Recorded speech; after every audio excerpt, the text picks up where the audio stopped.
प्यार करके आज चल दूसरा के संग हम कैसे जियो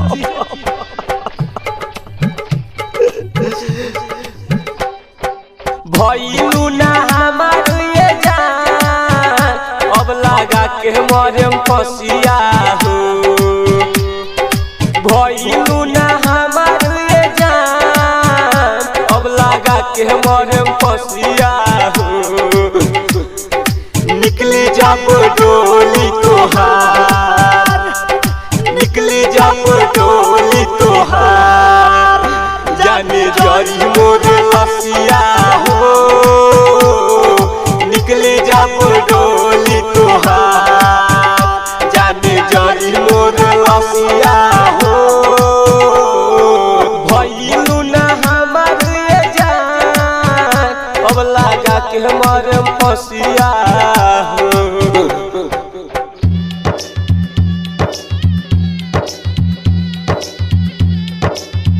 recording by Rangoli studio Mirganj. तोलिए के दिल हमार दे दिहलु धोखा तोहरे जैसा लईकी पर करी के भरोसा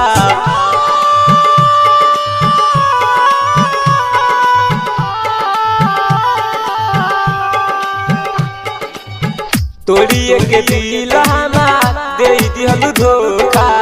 तोहरा जैसा लईकी पर करी के भरोसा तू ही तो छोड़ावलू ये जान हमार बदमसिया हो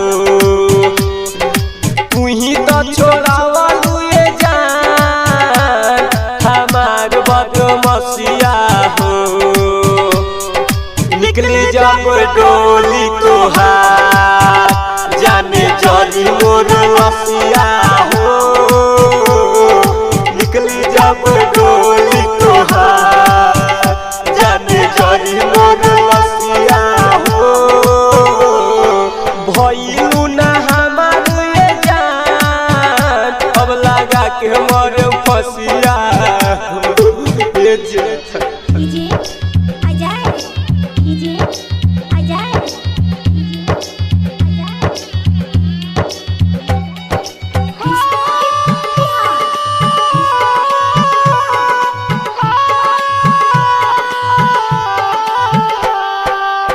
तू तो भुला जाइबू हम ना भुलाइबू मिले खाती तोहारा से सपनों में आइबू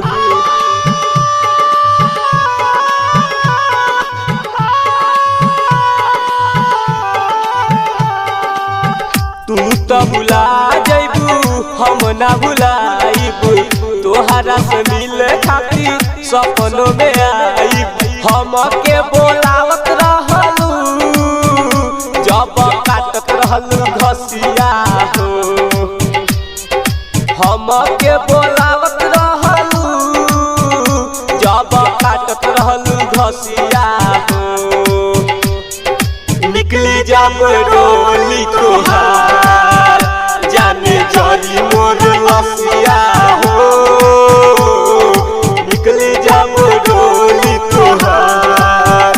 जाने जरी मोर लसिया हो भइलू ना हमार ये जान अब लगा के मरम फसिया हो। Recording by Rangoli studio Mirganj. DJ Azad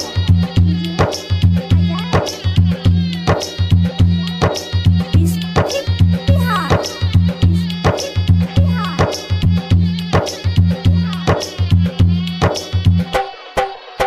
writer Ram Pyar के जियत ले मुइलू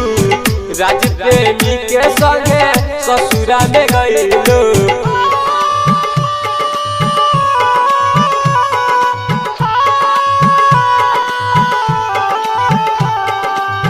राइटर राम प्यार के जियत ले मुइलू राज प्रेमी के संगे ससुरा में गइलू हीरा पर ताब के जान लगा कहलू अदतिया हो गुगली संजीत के जान गहिलू दतिया हो निकले जब डोर